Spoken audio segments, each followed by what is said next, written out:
क्या AI gender biased है?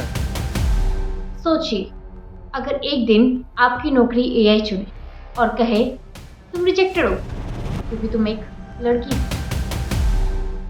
क्या ये मजाक है या आने वाली कल की हकीकत? नमस्कार दोस्तों, मेरा नाम पल्लवी और आज हम बात करेंगे इस खतरनाक सच पर कि क्या एआई भी इंसानों की तरह लिंग भेदभाव करता है। मान लीजिए एक लड़की अनुष्का बड़ी कंपनी में जॉब अप्लाई करती है। उसका रिज्यूमे शानदार है, लेकिन एआई आधारित सिस्टम कहता है रिजेक्टेड। कारण बिकॉज फीमेल। डराने वाली बात है ना? लेकिन ये कहानी सिर्फ कल्पना नहीं, असलियत की झलक भी है। एआई वही सीखती है जो हम उसे सिखाते हैं। अगर डेटा में भेदभाव है तो एआई भी भेदभाव करेगी।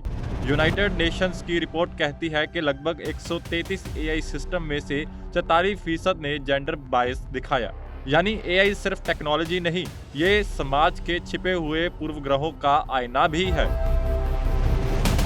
यूनिवर्सिटी ऑफ वॉशिंगटन की स्टडी में पाया गया कि एआई टूल्स ने 550 रिज्यूमे में से 85% बार पुरुष नामों को प्राथमिकता दी। मतलब अगर आपका नाम राम है तो चांस ज्यादा, लेकिन अगर आपका नाम सीमा है तो आप पीछे। एआई जनरेटेड इमोजीज और टेक्स्ट भी बायस्ड है।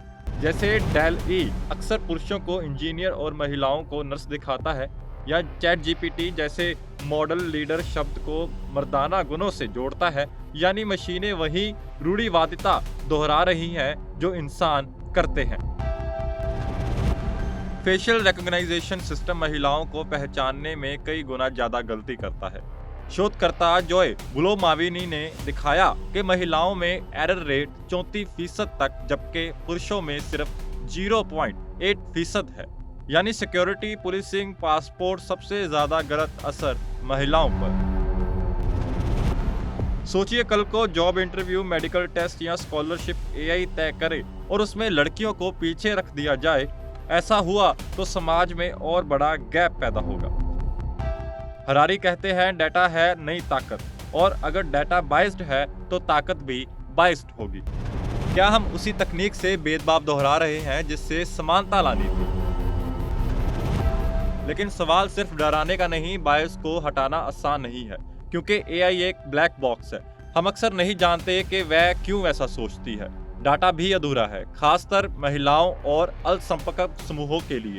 यानी चुनौती बड़ी है लेकिन नामुमकिन नहीं। तो क्या किया जा सकता है? सबसे पहले एआई की नियमित ऑडिटिंग, दूसरा विविध डाटा और विविध टीम्स, तीसरा नीतियां और कानून जो एआई को जवाबदेह बनाए, और सबसे जरूरी इंसान को हमेशा लूप में रखना। एआई सलाह दे सकती है लेकिन अंतिम फैसला इंसान का होना चाहिए। दोस्तों, एआई सिर्फ मशीन नहीं, यह हमारी सोच का आईना है। अगर हम भेदभाव पालते हैं तो एआई भी वह करेगी, लेकिन अगर हम जागरूक रहें तो एआई समानता की साथी भी बन सकती है।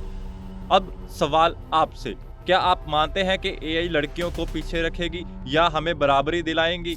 कमेंट में बताएं और वीडियो को लाइक, शेयर और सब्सक्राइब करना मत भूलिएगा। धन्यवाद। अगले वीडियो में फिर मिलते हैं।